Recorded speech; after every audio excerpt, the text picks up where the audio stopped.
মোবাইলে একটা one time password বা ওটিপি এলো, সেই মোবাইলের ওটিপিটা বসে করতে হবে, ইমেলেও একটা ওটিপি আসবে, সেই ইমেলের ওটিপিটাও বসে করতে হবে। তো যেখানে বলবে তুমি রেজিস্ট্রেশন ফর্মটা তো কমপ্লিট করে নিয়েছো, কিন্তু এখন অ্যাপ্লিকেশন ফর্মটা কমপ্লিট করনি, কোয়ালিফিকেশন ডিটেলস কমপ্লিট করনি, কন্ট্যাক্ট ডিটেল কমপ্লিট করনি, ফিজিক্সে প্রথমে বসে করতে হবে, পাস বসে করতে হবে, ম্যাক্সিমাম মার্কস অবটেন মার্কস বসে করতে হবে, ঠিক আছে। আচ্ছা, তার সাথে হচ্ছে তোমাকে কেমিস্ট্রি ম্যাথামেটিক্সের টোটাল অ্যাভেলেবল চয়েস বলে একটা অপশন দেখাচ্ছে 572, মানে কি তোমার কাছে 572খানা চয়েস রয়েছে। যদি তোমার মনে হচ্ছে যে আমি সবচেয়ে প্রথম চয়েসে রাখবো এটাকে, এখানে অ্যাডে ক্লিক করবো, আমার এইদিকে সবচেয়ে প্রথমে ওটা অ্যাড হবে, আমার মনে হচ্ছে তারপরে আমি এইটাকে রাখবো, এটাতে ক্লিক করবো, তারপর এই দিক থেকে সেটা অ্যাড হয়ে যাবে। তোমরা যারা এবছর 2024-এ WBGEর পরীক্ষা দিলে তাদের মধ্যে এখন প্রশ্ন জাগছে যে কবে থেকে কাউন্সিলিং শুরু হবে, অর্থাৎ ভর্তি প্রক্রিয়াটা কবে থেকে শুরু হবে। তো সেই বিষয়ে বলে রাখি, এখনো পর্যন্ত কোনো প্রকার কোনো কাউন্সিলিং প্রক্রিয়া শুরু হয়নি, আর রেজাল্ট বেরোনোর পর প্রায় এক মাসের মাথাতে আমাদের কাউন্সিলিং প্রক্রিয়া শুরু হয়ে থাকে। বিগত বছরও সেটাই হয়েছিল, কিন্তু এবছর তার থেকেও কিন্তু ডিলে হতে পারে। তার বিষয়ে আমি আগেও একটা ভিডিওতে আমরা বলেছি। তার সাথে তোমাদেরকে একটু বলে দিই যে ওবিসি সার্টিফিকেট যেহেতু অনেকের ক্যান্সেল হয়ে গিয়েছে, তার জন্য আমাদের রাজ্য সরকার সুপ্রিম কোর্টে গিয়ে পরে অ্যাপিল করবে যাতে ওবিসি সার্টিফিকেটের আবার সেগুলোকে ফ্রি দেওয়া হয়, সেই জন্য একটু ডিলে হবে। তাই ভর্তি প্রক্রিয়াটা একটু দেরিতে শুরু হবে এবছরের কাউন্সিলিং প্রসেসটা। কিন্তু আমাদেরকে জেনে রাখতে হবে কাউন্সিলিং প্রসেসটা কেমনভাবে হয়, কীভাবে রেজিস্ট্রেশন করতে হবে, কীভাবে কলেজ সাজাতে হবে, সেই পুরো বিষয়টা আজকে আমরা এই ভিডিওটাতে কভার করব।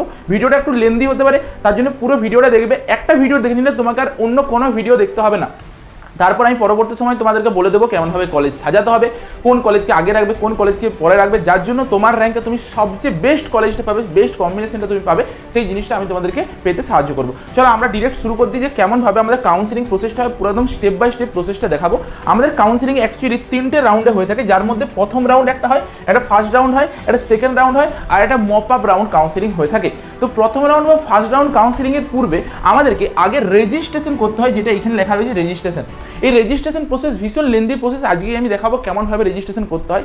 তার সাথে তোমাকে এই প্রসেসের মধ্যে চয়েস ফিলিং করতে হয়, খুব ভাইটাল একটা জায়গা, সবচেয়ে ইম্পর্টেন্ট জায়গা হচ্ছে এই জায়গাটা। যদি তুমি চয়েস ফিলিংয়ে কোনো প্রকার কোনো ভুল করে দাও, তাহলে কিন্তু তুমি ওই বছরের জন্য একদম তোমার ওই ইয়ারটা ল্যাপস হয়ে গেল, তুমি কোনো কলেজে সিলেকশন পাবে না।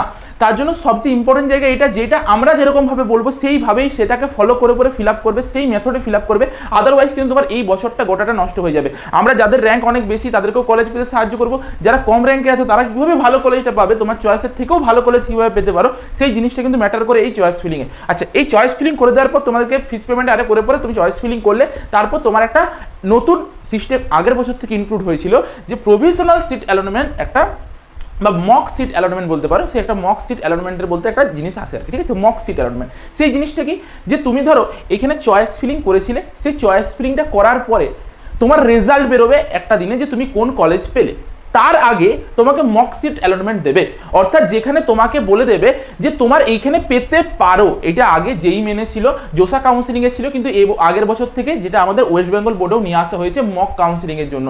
তো সেই মক সিট অ্যালটমেন্টে তোমাকে একটা প্রেডিক্ট করে দিয়ে দেবে যে এই কলেজটা তুমি পেতে পারো। তোমরা যদি এখনো পর্যন্ত কোনো প্রকার কোনো প্রেডিক্টরের উপরে না দেখেছো যে তুমি কোন কলেজ পেতে চলেছো, আমাদের এই ভিডিওটা দেখবে। আমরা এই ভিডিওটাতে ক্লিয়ারলি বলে দিয়েছি, আমাদের নিজস্ব অ্যাপে হচ্ছে কলেজ প্রেডিক্টর দেওয়া আছে, নিজের র্যাঙ্ক পুট করবে, কোন কলেজ তোমার র্যাঙ্কে আসবে সেটা সঙ্গে সঙ্গে বলে দেবে, এই ভিডিওটা দেখলেই বুঝতে পেরে যাবে। আচ্ছা, এইখানে তোমাকে মক সিট অ্যালটমেন্টে প্রেডিক্ট করে দিয়ে দেবে যে তুমি যে চয়েস ফিলিংটা করেছিলে, সেই চয়েস ফিলিংয়ের ভিত্তিতে তোমার কোন সিটটা অ্যালট হচ্ছে। যদি দেখছো তুমি যেটা চাইছিলে সেই সিটটা অ্যালট হয়ে যাচ্ছে, খুব ভালো। তার আগে আমাদের অবশ্যই এই ভিডিওটা দেখে পরে ওই এটা অ্যালটমেন্টে কোথায় কোথায় সিট পাচ্ছ, চান্স পাচ্ছ, সেটা আগে দেখে নেবে। তার মতন তোমার একটা যেটা চয়েস আছে, সেই চয়েসটাতে তুমি দেখছো আমি এই কলেজটা পেয়ে যাচ্ছি, তাহলে তোমার কোনো চিন্তার কিছু নেই। কিন্তু যদি মনে হচ্ছে যে তোমার চয়েসে কিছু ভুল হয়ে গেছে, বা তুমি এইটা চাইছো না, তোমার একটু কোনো কিছু ভুল রয়েছে, তুমি একটা কলেজকে উপরে দিতে চাও, অন্য কলেজটাকে নিচে দিতে যাও, বা কিছু একটা ভুল হয়েছে, তুমি কিন্তু এই যে মক সিট অ্যালটমেন্টের পরেও চেঞ্জ করতে পারবে। এইখানে এসে পরে তুমি নিজের মতন করে আবার চেঞ্জ করতে পারবে, চয়েস ফিলিংটা চেঞ্জ করে পরে যখনই তোমরা সাবমিট করবে, সাবমিট করার পর কিছুদিন পর 2 থেকে 3 দিন পর আমাদের রেজাল্ট বেরোবে। যে রেজাল্টটাতে কি থাকবে, যে তুমি কোনো কলেজ অ্যালট হলো কি হলো না সেই জিনিসটা থাকবে, সেটা আমরা আসছি একটু পরে। আগে দেখে নিই এই যে রেজিস্ট্রেশন প্রসেস বলে এই যে এত বড় যে প্রসেসটা রয়েছে, যেটা বলছি সেটা কেমনভাবে করতে হয় সেটা একটু দেখো। তোমাদের মধ্যে কেউই থাকবে না যারা রেজিস্ট্রেশন করে নিয়েছো, সবাই নতুন ক্যান্ডিডেট থাকবে। তার জন্য তোমাদেরকে কোথায় যেতে হবে, নিচের দিকে গিয়ে দেখবে নিউ ক্যান্ডিডেট রেজিস্ট্রেশন বলে একটা সেকশন পাবে। এই নিউ ক্যান্ডিডেট রেজিস্ট্রেশনে যখনই ক্লিক করবে তোমাদের কাছে এরকম একটা পেজ আসবে, যেই পেজটাতে নিচের দিকে আই অ্যাগ্রি বলে একটা অপশন থাকবে, সেই আই অ্যাগ্রিটাতে তোমাদেরকে ক্লিক করতে হবে। এরপর তোমরা এরকম একটা সেকশন আসবে, যেখানে দেখো কি বলেছে, বলছে টাইপ অফ রেজিস্ট্রেশন, তুমি কিসের মাধ্যমে রেজিস্ট্রেশনটা করতে চাইছো, মানে তুমি কিসের থ্রু দিয়ে কলেজ পেতে চাইছো। তুমি জেই মেনের যদি দিয়ে থাকো, সেই জেই মেনের যে র্যাঙ্ক কার্ড, সেই জেই মেনের র্যাঙ্ক কার্ডের ভিত্তিতেও ওয়েস্ট ওয়েস্ট বেঙ্গলের কলেজে ভর্তি হতে পারো, কিন্তু সব কলেজে নয়, স্পেসিফিক কিছু কিছু কলেজ আছে সেখানেই ভর্তি নেবে। দ্বিতীয়, তুমি WBJEর র্যাঙ্ক কার্ড দিয়ে শুধু ভর্তি হতে পারো। আর তৃতীয়, তুমি WBJEE JEE মেন দুটোরই র্যাঙ্ক কার্ড দিয়ে পরে ভর্তি হতে পারো। যেইটা তোমার জন্য বেশি পারফেক্ট হবে তুমি সেইটা দিয়ে পরে একটা কলেজে অ্যাডমিশন নেবে, অটোমেটিক সেই সিস্টেমে ডিটেক্ট করে নেবে, তোমাকে কিছু করতে হবে না। এরপর ভালোভাবে শুনো, আমাদের কাছে এইখানে বোথ WBJEE JEE মেন সিটটা যদি দুটোই দিয়ে থাকো তাহলে সেটাতে আমরা ক্লিক করবো। এখানে WBJEE এর রোল নাম্বারটা পুট করব, ক্যান্ডিডেট নিজের নেম, ক্যান্ডিডেট নেমটা ক্যাপিটালে লিখবে, মাদার নেম যেটা তোমার কনফার্মেশন পেজ বা তোমার অ্যাডমিট কার্ডে এই মাদার নেম, তোমার নিজের নাম, ডেট অফ বার্থ সব কিছু লেখা থাকবে। মাদার নেমটা যেটা লেখা আছে হুবহু সেটা লিখবে, কোনো স্পেলিং ভুল হয়ে গেলে তুমি কিন্তু রেজিস্ট্রেশন করতে পারবে না। ডেট অফ বার্থ যেটা ওখানে লেখা আছে সেটাই লিখতে হবে, যেটা ফর্ম ফিল আপের সময় করেছিলে সেইটাই লিখতে হবে। নিচে সিকিউরিটি পিনটা রয়েছে, সেই সিকিউরিটি পিনটাকে এখানে পুট করতে হবে। নিচের দিকে সাবমিটের অপশন আছে, সাবমিটটাতে ক্লিক করে দিলাম। আমাদের রেজিস্ট্রেশনের ইনিশিয়াল স্টেজটা শেষ হলো। এরপর আমাদেরকে এখানে পাসওয়ার্ড পুট করতে হবে। যে পাসওয়ার্ডের মধ্যে দেখো নিচের দিকে আমরা যদি যাই, নিচের দিকে আমাদেরকে মোবাইল নাম্বার দিতে হচ্ছে আর তার সাথে ইমেল আইডি দিতে হচ্ছে। এই মোবাইল নাম্বার আর ইমেল আইডি নিজের হওয়া দরকার, নিজের মোবাইল নাম্বার আর ইমেল আইডি হতে হবে, কারণ এখানে ওটিপি যাবে। দেখো এটা যখনই দিয়ে দেবো তখনই তার সাথে সাথে তোমাদের কাছে একটা যেটা আসবে সেটা দেখে নাও। এই যে মোবাইলে একটা ওয়ান টাইম পাসওয়ার্ড বা ওটিপি এলো, সেই মোবাইলের ওটিপিটা বস করাতে হবে। ইমেলেও একটা ওটিপি আসবে, সেই ইমেলের ওটিপিটাও বস করাতে হবে। অপশনাল, যে কোনো একটা বস করালেই চলবে, কিন্তু এখানে একটা ব্যাপার আছে, যদি তুমি দুটোই বস করে দাও তখন কিন্তু তুমি যাবে কলেজে ভর্তি হতে যাবে, তবে অনেকটা বেনিফিট পাবে। কেন? কারণ তোমার দুটো জিনিসই ভেরিফাই হয়ে যাবে, দুটোরই ওটিপি বস করাবে, সিকিউরিটি পিন দিয়ে সাবমিট করবে। কেন বলছি? কারণ যদি তুমি একটাকে বস করে পরে সাবমিট করতো, সাবমিট নিয়ে নেবে, পরের স্টেপে চলে যাবে, কিন্তু তখন ইমেলটা তোমার ভেরিফাই হলো না। কিন্তু কলেজে অ্যাডমিশনের জন্য তোমার ইমেল, মোবাইল নাম্বার দুটোই ভেরিফাই হওয়াটা একদম আবশ্যক। তার জন্য দুটোতেই যদি ওটিপি এসে থাকে তাহলে দুটোই দেবে। অনেক সময় কি হয়, অনেকে যখন একসাথে রেজিস্ট্রেশন করে মোবাইল নাম্বার অনেক সময় ওটিপি যেতে চায় না, অনেক সময় ইমেলে ওটিপি যেতে চায় না। যদি একটাতে ওটিপি আসছে সেটা দিয়ে পরে তুমি করতে পারো, পরবর্তী সময় গিয়ে পরে আমরা আবার ভেরিফিকেশনটা কমপ্লিট করে নিতে পারবো বা মোবাইল নাম্বার বা ইমেলটা ভেরিফাই করে নিতে পারবো। এরপর তোমরা এখানে ফাইনাল সাবমিটটাতে ক্লিক করলে, ফাইনাল সাবমিটে ক্লিক করার পরে আমাদের কাছে এরকম একটা সেকশন চলে আসবে যেখানে বলবে তুমি রেজিস্ট্রেশন ফর্মটা তো কমপ্লিট করে নিয়েছো, কিন্তু এখন অ্যাপ্লিকেশন ফর্মটা কমপ্লিট করনি, কোয়ালিফিকেশন ডিটেলস কমপ্লিট করনি, কন্ট্যাক্ট ডিটেল কমপ্লিট করনি, আর ফাইনাল সাবমিটটাকেও তুমি কমপ্লিট করনি। তো তার জন্য আমরা কোথায় যাব? এই অ্যাপ্লিকেশন ফর্মটাকে ফিল আপ করতে যাবো, যে ইনকমপ্লিট আছে সেটাকে আমি কমপ্লিট করবো। নিচের দিকে ফিল অ্যাপ্লিকেশন ফর্ম বলে একটা সেকশন আছে, এটাতে ক্লিক করবো। এটাতে ক্লিক করার সাথে সাথে তোমাদের কাছে যে সেকশনগুলো আসবে একটু দেখে নাও। তোমাকে প্রথমে জেন্ডার সিলেক্ট করতে হবে, তোমাকে তারপর ন্যাশনালিটি সিলেক্ট করতে হবে, স্টেট অফ ডোমিসাইল যে ওয়েস্ট বেঙ্গলের নাকি আদার স্টেটের তোমাকে কী করতে হবে, ক্যাটাগরি সিলেক্ট করতে হবে, SC ST OBC জেনারেল নাকি EWS কি বটো সেটা এখান থেকে সিলেক্ট করতে হবে। যেটা সিলেক্ট করেছিলে সেটাই সিলেক্ট করবে, আর অবশ্যই এটা অটোমেটিক সিলেক্ট করা থাকবে, তুমি করতেও পারবে না, মানে চেঞ্জ করে নেবে ভাবছো আগে জেনারেল ছিল এখন EWS হয়ে যাবে, সেই জিনিসটা করতে পারবে না, অটোমেটিক সিলেক্ট থাকবে, এটা কিছুই চেঞ্জ করতে পারবে না। নিচের দিকে পার্সন উইথ ডিসেবিলিটি, কোনো ডিসেবিলিটিস থাকলে সেটা তুমি এখানে দেবে। টিউশন ফি এবার এটা যদি তোমার ইয়েস করা থাকে দেখবে যে এখানে ইয়েস রয়েছে, যদি নো করা ছিল তো এখানে নোই থাকবে, এগুলো কিছু তুমি চেঞ্জ করতে পারবে না। নিচের দিকে দেখো ওয়েদার কোয়ালিফাইং নাটা এক্সাম যেটা হয়ে থাকে, তুমি যদি নাটা এক্সামটা কোয়ালিফাই করে থাকো তাহলে ইয়েস দেবে, আদারওয়াইজ দেবে না। নাটা যারা জানো তারা জানো, যদি কোয়ালিফাই করে থাকো তাহলে ইয়েস দেবে, আদারওয়াইজ নো দেবে। আচ্ছা, নেক্সট হচ্ছে আমাদেরকে এখানে আমাদের ব্যাঙ্ক অ্যাকাউন্টের ডিটেলস দিতে হয়, যেটা আমাদের নিজের পাসবইটা, সেই পাসবুকের বা নিজের ব্যাংকের যে ডিটেলসটা সেই ডিটেলসটা এখানে পুট করতে হবে। কেন ডিটেলসটা পুট করতে হবে? কারণ তোমরা এই প্রসেসটা যেটা করছো, এই প্রসেসটা করতে গিয়ে পরে কলেজে ভর্তি হওয়ার আগে একবার 5,000 টাকা দিতে হয়, ঠিক আছে, যেটা তোমার কলেজের ফি স্ট্রাকচারের সঙ্গে ক্যান্সেল আউট হয়ে যায়। কখন? যদি তোমার কলেজ অ্যালট হয়, ভেরিফিকেশনে যাও, যদি তুমি ভেরিফিকেশনে যাও তখন লাগবে একটা সিট অ্যাকসেপ্টেন্স ফিস তোমাকে পেমেন্ট করতে হবে। তো সেই ক্ষেত্রে যদি তুমি পরবর্তী সময় গিয়ে পরে সিট অ্যাকসেপ্টেন্স ফিস দিয়েছো, কলেজে ভর্তি হতে গিয়েছো, কিন্তু মনে গেছে যে কলেজে আর আমি ভর্তি হব না, তখন তোমার যে 5,000 টাকাটা ওটা তোমার এই ব্যাংকের রিটার্ন চলে আসবে, তার জন্য এই জিনিসটাকে দেওয়া হয়। ঠিক আছে, ক্লিয়ার হয়ে গেল? আচ্ছা, এরপর তোমাকে এইখানেতে সব ব্যাংকের ডিটেলস পুট করবে, সেভ অ্যান্ড নেক্সট যখনই করবে তোমাকে কোয়ালিফিকেশন ডিটেলস জানতে চাইবে। কোয়ালিফিকেশন ডিটেলসে কি, যে তোমাকে প্রথমে ক্লাস 10-এর মার্কস জানতে চাইবে, সেই ক্লাস 10-এর মধ্যে শুধুমাত্র ইংলিশের মার্কস জানতে চাইবে। ইংলিশে তুমি কী করবে, পাস করবে, ম্যাক্সিমাম মার্কস কত, অবটেন মার্কস কত, এটা দিয়ে দিলে তারপর সাবমিট করলে নেক্সট আসবে ক্লাস 12-এর মার্কস তোমাকে জানতে চাইবে। দেখো ক্লাস 12 আর ইকুইভ্যালেন্ট এক্সামের মার্কস, সেটা তোমাকে পাস দিতে হবে, কোন ইয়ারে পাস করেছো, কোন বোর্ড থেকে পাস করেছো তোমাকে দিতে হবে, তার সাথে তুমি কি পার্সেন্টেজ দিতে হবে, যে কত পার্সেন্টেজে নাকি সিজিপিএতে কিসে চাইছো মার্কসটা পুট করতে। তুমি পার্সেন্টেজ যদি যাও, যে ম্যাক্সিমাম মার্কস কত, 800 মার্কসের পরীক্ষা হয়েছিল, অবটেন মার্কস কত, তুমি 560 অবটেন করেছো, তো সেই হিসাবে তোমার একটা পার্সেন্টেজ ক্যালকুলেট হয়ে চলে আসবে। তুমি 500-র মধ্যে কত পেয়েছো, 500 মার্কসের ম্যাক্সিমাম মার্কস 500, তার মধ্যে কত পেয়েছো 460 470, সেটা লিখে দিলে একটা পার্সেন্টেজ চলে আসবে। এরপর তোমাকে প্রতিটা সাবজেক্টের ইন্ডিভিজুয়ালি মার্কসগুলো পুট করতে হবে, কারণ WBJEE এর রুলস হচ্ছে তোমাকে এইচএসে পাস করতে হবে, তার সাথে ফিজিক্স, কেমিস্ট্রি আর ম্যাথামেটিক্সে ইন্ডিভিজুয়াল পাস করতে হবে, তার সাথে যদি তুমি যাদবপুরে যেতে যাও 70% থাকতে হবে মিনিমাম, ক্যালকাটা ইউনিভার্সিটিতেও সেরকম রুলস আছে, বিভিন্ন কলেজের বিভিন্ন রুলস আছে, তার মতন তোমাকে কলেজগুলো অ্যালট করবে, আদারওয়াইজ তুমি কলেজে বসতেই পারবে না যদি তোমার মার্কস অতটা ভালো না থাকে। আচ্ছা, তো এইখানে তোমাকে ফিজিক্সে প্রথমে বস করাতে হবে, পাস বস করাতে হবে, ম্যাক্সিমাম মার্কস অবটেন মার্কস বস করাতে হবে, ঠিক আছে। আচ্ছা, তার সাথে হচ্ছে তোমাকে কেমিস্ট্রি ম্যাথামেটিক্সে বস করাতে হবে, ইংলিশে বস করাতে হবে। এটা ক্লাস 12-এর তুমি এইখানে দুটো অপশন থাকবে, অপশনাল থাকবে এই দুটো, মাল্টিপল চয়েস থাকবে তোমার কাছে, যে বায়োলজি থাকলে বায়োলজি দেবে, কম্পিউটার অ্যাপ্লিকেশন থাকলে কম্পিউটার অ্যাপ্লিকেশন থাকবে, যেটা তোমার থাকবে সেটাকে তুমি এখানে পুট করবে। আর যদি না থাকে নট অ্যাপ্লিকেবল বলেও একটা অপশন থাকবে, সেই নট অ্যাপ্লিকেবলে ক্লিক করে দিলেও চলবে। যদি একটা সাবজেক্ট তোমার ওই কম্বিনেশনের মধ্যে কোনো সাবজেক্টই তোমার নেই, তুমি কী করবে, নট অ্যাপ্লিকেবলটাতে ক্লিক করে দেবে, তাহলেই হয়ে যাবে। তাহলে এইটা করে দেওয়ার পর আমরা যখনই সেভ এন্ড নেক্সট করবো, আমার তার আগে এইখানটাতে দেখিয়ে দিবে যে ম্যাক্সিমাম মার্কস হচ্ছে 600 আর অবটেন মার্কস হচ্ছে 417, তো 69.50% হয়েছে। তো এরপর আমরা সেভ এন্ড নেক্সট যখনই করবো, আমাদের কাছে আমার অ্যাড্রেস ডিটেলস জানতে চাইবে, যে আমার বাড়ি কোথায় আর কোথায়, এই সব জিনিসগুলো জানতে চাইবে। যদিও এইটা অলরেডি ফিল আপ করা থাকবে, কারণ তুমি ফর্ম ফিল আপের সময় ফিল আপ করেছিলে, অলরেডি ফিল আপ করা থাকবে, নতুনভাবে কিছু ফিল আপ করতে হবে না। তোমরা জাস্ট এইখান থেকে সেভ এন্ড নেক্সট করবে, তাহলেই হয়ে যাবে। এটা করে দেওয়ার পরেই সঙ্গে সঙ্গে আমাদের একদম অ্যাকচুয়াল যে চয়েস ফিলিংয়ের সেকশন, সেই চয়েস ফিলিংয়ের সেকশনে চলে এলাম। দেখো এইখানটাতে একটা পে রেজিস্ট্রেশন ফিস বলে একটা অপশন আছে। এই পে রেজিস্ট্রেশন ফিসে গিয়ে পরে তোমাকে 500 টাকা ফিস পেমেন্ট করে দিতে হবে রেজিস্ট্রেশনের জন্য। এটা নন রিফান্ডেবল, এরপরে তুমি যত কিছু পেমেন্ট করবে সেগুলো হচ্ছে রিফান্ডেবল, ঠিক আছে। তাহলে এই 500 টাকাটা তুমি পেমেন্ট করতে যেমন ফর্ম ফিল আপের জন্য একটা পেমেন্ট করতে হয়েছিল সেরকম। তো এইখানটাতে দেখো টোটাল অ্যাভেলেবেল চয়েস বলে একটা অপশন দেখাচ্ছে 572টা, মানে কি তোমার কাছে 572খানা চয়েস রয়েছে। এতগুলো কলেজের এতগুলো ব্রাঞ্চে তুমি যেতে পারো, তোমার মার্কসের অনুযায়ী তুমি যেতে পারো, এখানে দেখিয়ে দেবে তুমি কতগুলো চয়েস ফিল করেছো, একটাও করনি, এতগুলো আনফিল আছে, মানে তুমি এখনো পর্যন্ত কোনো চয়েসই ফিল করনি, কারণ এইমাত্র আমরা করলাম। আচ্ছা, এরপর দেখো এইখানটা থেকে তোমরা ক্যান্ডিডেটের প্রোফাইলে যেতে পারবে, অ্যাভেলেবেল চয়েসে যেতে পারবে, চয়েস ফিলিংয়ে যেতে পারবে, চয়েস লকিংয়ে যেতে পারবে, আর সিট অ্যালটমেন্ট রেজাল্টে যেতে পারবে। এই 4টা জিনিসে দেখতে পাবে। আচ্ছা, নিচের দিকে ডাউনলোড লেটার বা অ্যালটমেন্ট লেটারগুলো তুমি এখান থেকে করতে পারবে। যখনই আমি ফিসটা পেমেন্ট করে দেবো, আমার কাছে এরকম একটা সেকশন চলে আসবে। কোনখানে ক্লিক করার পর এই যে চয়েস ফিলিংয়ে যখনই আমরা ক্লিক করব, আমরা এরকম একটা সেকশনে চলে আসবো, যেখান থেকে আমরা চয়েসগুলো ফিল আপ করতে পারবো। দেখো যেমন অপশন রয়েছে যে গভর্নমেন্ট কলেজ ইঞ্জিনিয়ারিং সিরামিকের যেমন রয়েছে, টেক্সটাইল রয়েছে, এটাও টেক্সটাইল রয়েছে, টেক্সটাইলের কি এটা ইনফরমেশন টেকনোলজি, এটা কম্পিউটার সায়েন্স। সাপোজ যদি তোমার মনে হচ্ছে যে আমি সবচেয়ে প্রথম চয়েসে রাখবো এইটাকে, এখানে অ্যাডে ক্লিক করবো, আমার এইদিকে সবচেয়ে প্রথমে ওটা অ্যাড হবে। আমার মনে হচ্ছে তারপর আমি এইটাকে রাখবো, এটাতে ক্লিক করবো, তারপর এই দিকটাতে সেটা অ্যাড হয়ে যাবে। যদি তোমার মনে হয় যে তুমি ভুল করে একটা কিছু অ্যাড করে দিয়েছো, এখানে রিমুভে ক্লিক করবে, রিমুভ হয়ে যাবে। আপ ডাউনের অপশন আছে, আপ ডাউন করে পরে তুমি এই দিক উপর নিচ করে নিতে পারো। যখনই এই চয়েস ফিলিংটা কমপ্লিট হয়ে গেল, আমাদের কাছে এখানে এই সেভ এন্ড কন্টিনিউ আর save and go to home যে কোনো একটাতে ক্লিক করবে, তাহলে হয়ে যাবে। এরপর যবে চয়েস লকিংয়ের একটা ডেট থাকবে, সেটা আমরা চয়েস লক করে দেবো। তারপরে আমাদের ফার্স্ট রাউন্ডের রেজাল্ট আসবে, সেই রেজাল্টে কি ঘটনা ঘটবে আমরা একটু দেখে নিই। এখানেই দেখো এরকমভাবে আমি লক করতে পারবো, I agree to lock my choice, এখানে ক্লিক করবো, দিয়ে এখান থেকে আমরা লক করে নিতে পারবো। আমাদের যে চয়েসগুলো আমরা যে পছন্দ মতো দিয়েছি সেগুলো আমরা চয়েস করতে পারবো। কেমনভাবে চয়েস সাজাতে হবে সেই নিয়ে বিস্তারিত পরে আমরা আলোচনা করবো, আপাতত এইটুকুটা জেনে রাখো। আচ্ছা, এরপর আমাদের যখন ফার্স্ট রাউন্ডের রেজাল্ট বেরিয়ে যাবে, তখন আমাদের কাছে কী কী আসবে একটু আমরা ভালো করে দেখি। তার আগে যেটা হচ্ছে মক সিট অ্যালটমেন্ট, সেখানে হচ্ছে তুমি নিজের চয়েসটাকে মডিফাই করতে পারো, লগ ইন করে পরে পোর্টালে লগ ইন করে পরে মডিফাই করতে পারবে। দেন যদি মডিফাই না করতে চাও তাহলে কোনো চেঞ্জ করবে না, ঠিক আছে। যেটা বললাম যে মক সিট অ্যালটমেন্টের জন্য হয়ে থাকে। এরপর শোনো খুব ভালো করে যেটা আমি বলছি, ঠিক আছে।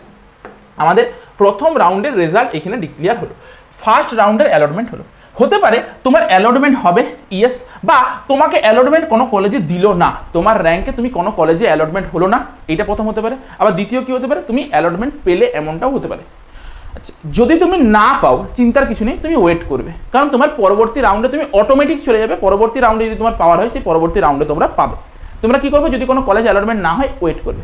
যদি তোমার কলেজ অ্যালটমেন্ট হয়ে যায়, খুব ইম্পর্টেন্ট জায়গা, তোমার কাছে অনেকগুলো প্রসেস আছে যেগুলোকে কমপ্লিট করতে হবে। সবচেয়ে প্রথমে সিট বুকিং ফিসটাকে পেমেন্ট করতে হবে, যেটা 5000 টাকা ফিস আগের বছর পর্যন্ত ছিল। এবছর কী করবে সেটা আমরা আপডেট করে দেবো, যদি বাড়ানো কমানো কিছু করে সেটা বলে দেবো তখন।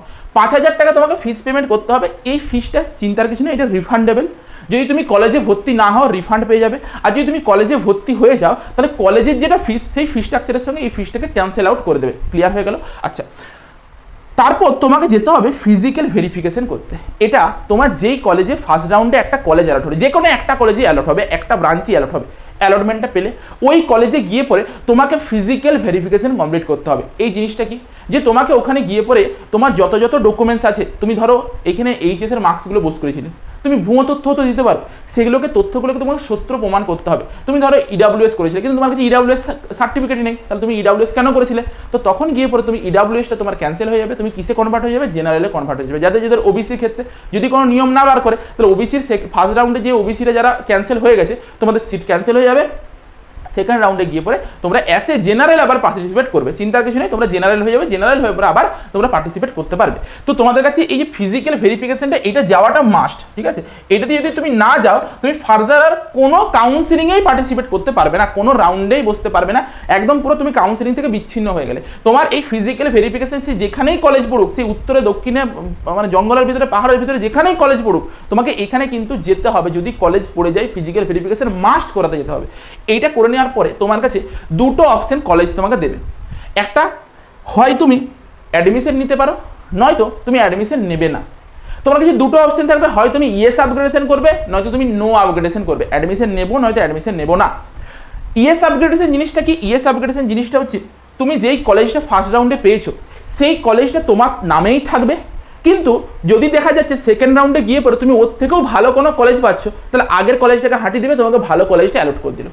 যদি তুমি ইয়েস আপগ্রেডেশনে নতুন কোনো কলেজ না পাও, ধরো ইয়েস আপগ্রেডেশন করতে দিয়েছিলে, আগে এই কলেজটা পেয়েছিলে, নতুন কোনো কলেজ পেলে না, তখন সে আগের কলেজটা থাকবে, তোমার কলেজটা হারিয়ে যাবে না, তোমার নামেই ওটা অ্যালট থাকবে। নতুন কলেজ পেলে এই পুরনো কলেজে আর ফিরে যেতে পারবে না, নতুন কলেজে যাবে। কোন কলেজে যাবে? যেগুলো তুমি চয়েস ফিলিং করেছিলে চয়েস ফিলিংয়ের উপরের দিকের কলেজে 1 2 3 4 5 করে সাজিয়েছিলে, 1 2 3 4 5 করে সাজিয়েছিলাম, ধরো 5 নাম্বারটাতে অ্যালট হয়েছে, তুমি সেকেন্ড রাউন্ডে 1 থেকে 4 এর মধ্যে যে কোনো একটা কলেজে যেতে পারো যদি তোমার কপাল ভালো থাকে। আর যদি না যাও তখন তুমি 5 নাম্বারটাই তোমার নামে অ্যালট হয়ে থাকবে। ক্লিয়ার হলো? নো আপগ্রেডেশন জিনিসটা হচ্ছে তুমি কোনো প্রকার কোনো আপগ্রেডেশন করতে চাইছো না, তোমার যেটা মানে পছন্দ ছিল, যেই কলেজটাতে তোমার টার্গেট ছিল, তুমি সেই কলেজটাতেই পেয়ে গিয়েছো, তাহলে তুমি কি করবে? নো আপগ্রেডেশন করবে, তাহলে ওই কলেজে তুমি অ্যাডমিশন নিয়ে নিলে। অর্থাৎ তুমি এখানে নো আপগ্রেডেশন করলে ওই কলেজে 2 থেকে 3 দিনের মধ্যে তোমাকে ভিজিট করে পরে অ্যাডমিশন প্রসেসটা পুরোটা কমপ্লিট করে নিতে হবে। ক্লিয়ার হয়ে গেল জিনিসটা? এরপর তোমার কাছে সেকেন্ড রাউন্ড আসবে, ওই রাউন্ডটা হয়ে যাওয়ার পর সেকেন্ড রাউন্ডেও দুটো প্রবাবিলিটি আছে, একটা কি হয় তোমার অ্যালটমেন্ট হবে, নয়তো তোমার অ্যালটমেন্ট হবে না। তোমার যদি অ্যালটমেন্ট হয় সেটার প্রসেসটা আসছে, অ্যালটমেন্ট না হলে কি করতে হবে? ওয়েট করতে হবে কিসের জন্য? মপ আপ রাউন্ড কাউন্সিলিংয়ের জন্য বা থার্ড রাউন্ড কাউন্সিলিংয়ের জন্য। ঠিক আছে? যদি তোমার অ্যালটমেন্ট হয় দুটো প্রবাবিলিটি আছে, হয় তোমার ইয়েস আপগ্রেডেশন হয়ে পরে অ্যালটমেন্ট হয়েছে, মানে আগের রাউন্ডে অ্যালটমেন্ট ছিল, এই রাউন্ডে আবার একটা নতুন কলেজ অ্যালট হয়েছে, এটা একটা প্রবাবিলিটি আছে। আবার তোমার ফ্রেশ অ্যালটমেন্ট হয়েছে, ফ্রেশ অ্যালটমেন্ট মানে কি নতুনভাবে প্রথমবারের জন্য অ্যালটমেন্ট হয়েছে, অর্থাৎ আগের রাউন্ডে কোনো প্রকার কোনো অ্যালটমেন্ট হয়নি, এই রাউন্ডেই প্রথম অ্যালটমেন্ট হয়েছে। দুটো তোমার কাছে প্রবাবিলিটি থাকতে পারে, একটা কি আপগ্রেড হয়ে পরে হতে পারে, একটা আপগ্রেড না হতেও পারে, আগের যেটা ছিল কলেজটা সেটাই পড়ে রইলো যদি কেউ কলেজ পেয়েছিল, আর একটা কি ফার্স্ট টাইমের জন্য অ্যালটমেন্ট হতে পারে। যা যেটাই হোক এরপর তাকে কি করতে হবে? ওই সেম প্রসেস কমপ্লিট করতে হবে। যারা একবার সিট বুকিং ফিস দিয়ে দিয়েছে তাদেরকে দ্বিতীয়বার আর সিট বুকিং ফিস দিতে হবে না, দ্বিতীয়বার আর ফিজিক্যাল ভেরিফিকেশন করতে যেতে হবে না। যদি তোমার মনে হয় যে তোমার আপগ্রেডেশন হয়ে পরে একটা ভালো কলেজ পেয়ে গিয়েছো, খুব ভালো করে শুনবে এই জায়গাটা, যদি তোমার মনে হয় যে তোমার আপগ্রেডেশন হয়ে পরে তুমি একটা ভালো কলেজ পেয়ে গিয়েছো, তুমি সেই কলেজে গিয়ে পরে অ্যাডমিশন কমপ্লিট করবে। যদি তোমার আপগ্রেডেশন হয়নি, মানে একটা যে কলেজ যেটা তোমার চয়েসে ছিল সেটা তুমি পাচ্ছ না, তুমি সেই কলেজে গিয়ে পরে অ্যাডমিশন নিতেও পারো, না নিতেও পারো, কোনো অসুবিধার কিছু নেই। কিন্তু যদি তুমি একবার অ্যাডমিশন নিয়ে নাও, তুমি কিন্তু আর মপ আপ রাউন্ডে বসতে পারবে না। প্রথম কথা, অ্যাডমিশন যদি তুমি নিয়ে নাও তুমি মপ আপ রাউন্ডে বসতে পারবে না। সেকেন্ড রাউন্ডে অ্যাডমিশন নিয়ে নিলে মপ আপ রাউন্ডে আর বসা যায় না। দ্বিতীয় জিনিস, যদি তুমি অ্যাডমিশন না নাও, সেকেন্ড রাউন্ডে তুমি যে কলেজটা পেয়েছিলে সেই কলেজটা তোমার থেকে হাতছাড়া হয়ে গেল। অর্থাৎ এটাও হতে পারে থার্ড রাউন্ডে গিয়ে পরে তোমার কাছে কোনো কলেজের অপশনই রইল না। এই একটা রিস্ক সবসময় প্রতি বছর একটা রিস্ক ফ্যাক্টর কাজ করে। এরপর তোমার উপর, তুমি কলেজে যদি ভর্তি হতে চাও হবে, না ভর্তি হতে চাইলে হবে না। একটা জিনিস ভালো করে শুনে রাখো, যে সেকেন্ড রাউন্ড বা ফার্স্ট রাউন্ডে যেই কলেজগুলো তুমি পাবে সেকেন্ড রাউন্ডে, সেটাই তোমার ফাইনাল কলেজ হিসেবে ধরে নেবে। তার থেকে উপরে যাওয়ার চান্সটা খুবই কম, খুব অল্প পরিমাণে সিট পড়ে থাকে। এরপর তোমরা আমাদের প্রেডিক্টরটা দেখে পরে দেখেছো যে আমি এই কলেজ পেয়ে যাচ্ছি, তখন তুমি রিস্ক নিয়ে পরে অ্যাডমিশন নিলে না, দিয়ে আবার মপ আপ রাউন্ডে বসলে, সেটা তোমার উপর ডিপেন্ড করছে, তোমার রিস্ক, আমরা কোনোভাবে দায়ী নই। আচ্ছা, এরপর তোমার কাছে চলে আসবে মপ আপ রাউন্ড। সেই মপ আপ রাউন্ডও আবার আমাদেরকে নতুনভাবে রেজিস্ট্রেশন করতে হবে। কিছুই নয়, যখনই পোর্টালটাতে লগ ইন করবে একটা অপশন আসবে, do you want to participate in mop up round, yes or no. ইয়েসটাতে ক্লিক করে দেবে, ব্যাস রেজিস্ট্রেশন কমপ্লিট হয়ে গেল। এইটুকু প্রসেস। তারপর তোমাকে আবার নতুনভাবে চয়েস ফিলিং করতে হবে। যারা কলেজ পেয়ে গিয়েছো, কলেজে অ্যাডমিশন নিয়েছো, তারা কিন্তু আর মপ আপ রাউন্ডে পার্টিসিপেট করতে পারবে না, এটা ক্লিয়ারলি লেখা থাকে। এবছর জানি না কি নিয়ম করবে, কিন্তু আগের বছর কেউ পারেনি। যারা যারা কলেজ পাওনি বা কলেজে অ্যাডমিশন নাওনি, তারা এইখানে এসে পরে কিন্তু এই চয়েস ফিলিং করতে পারবে, নতুনভাবে চয়েস ফিল করবে, দিয়ে নতুনভাবে তোমার রেজাল্ট বেরোবে। তুমি কোনো কলেজ পেতেও পারো, আবার নাও পেতে পারো। তোমার কাছে হয়তো অপশন থাকবে যে তুমি কোনো কলেজ পাবে, নয়তো কি অপশন থাকবে কোনো কলেজ পেলে না। এবার যদি কলেজ পাও, তোমার যদি পছন্দ হয় তুমি অ্যাডমিশন নেবে, না হলে অ্যাডমিশন নেবে না। তোমাকে আগে ঘর থেকে একটা যেটা সিট অ্যাকসেপ্টেন্স ফিস সেটাকে পেমেন্ট করতে হবে 5,000 টাকা, একটা প্রভিশনাল সিট অ্যালটমেন্ট লেটার বেরোবে, সেটাকে প্রিন্ট আউট করে বের করে নিয়ে পরে ডিরেক্ট এরপরে আমরা কলেজে যাব, আমার কাছে লাস্ট অপশন আমরা অ্যাডমিশন নেব। এরপর এত কিছু হয়ে যাওয়ার পরেও যদি কোনো ক্যান্ডিডেট কোনো কলেজে অ্যাডমিশন নিতে না পারো, তার র্যাঙ্ক ভীষণ হাই বা পাচ্ছ না, বা কারোর ইচ্ছে ছিল যাদবপুরে যাব 3000 র্যাঙ্ক হয়েছে, যাদবপুরে কোনোভাবে পাচ্ছ না ওপেন ক্যাটাগরি স্টুডেন্ট, তোমার কাছে একটা অপশন কি থাকবে যে তুমি ডিসেন্ট্রালাইজ কাউন্সিলিং বা স্পট কাউন্সিলিং বলে একটা জিনিস হয়, প্রতিটা কলেজে স্পট কাউন্সিলিং হয়ে থাকে। প্রাইভেট কলেজগুলো ম্যাক্সিমামটাই স্পট কাউন্সিলিং করে না, তারা হচ্ছে ম্যানেজমেন্ট কোটা দিয়ে সিটটাকে ফিল আপ করে নেয়, কারণ তাদের ওখান থেকে অনেক টাকা আসে, ম্যানেজমেন্ট কোটা থেকে ফিল আপ করে নেয়। গভর্নমেন্ট কলেজগুলো কিন্তু সব কলেজ স্পট রাউন্ড কাউন্সিলিং করে থাকে, এবারে সেই স্পট রাউন্ড কাউন্সিলিং হতে 2 থেকে 3 মাস দেরি হয়, ঠিক আছে। তো তার জন্য স্পট রাউন্ডের জন্য ওয়েট করবে, স্পট রাউন্ডে যদি তুমি কোনো কলেজ পেয়ে যাও তাহলে তুমি সেই কলেজে গিয়ে পরে অ্যাডমিশন নিতে পারো, সেই বিষয়ে আমরা পরে বিস্তারিত আলোচনা করব। এই নিয়ে পুরো একদম কাউন্সিলিং প্রসেসটা আশা করি অনেকটাই জিস্টের মধ্যে ছোটোখাটোর মধ্যে বোঝানোর চেষ্টা করলাম। যদি ভালো লেগে থাকে ভিডিওটা অবশ্যই লাইক করবে এবং তোমাদের বাকি সকল বন্ধুদের মধ্যে শেয়ার করে দেবে। দেখা হচ্ছে একটা নতুন ভিডিওতে।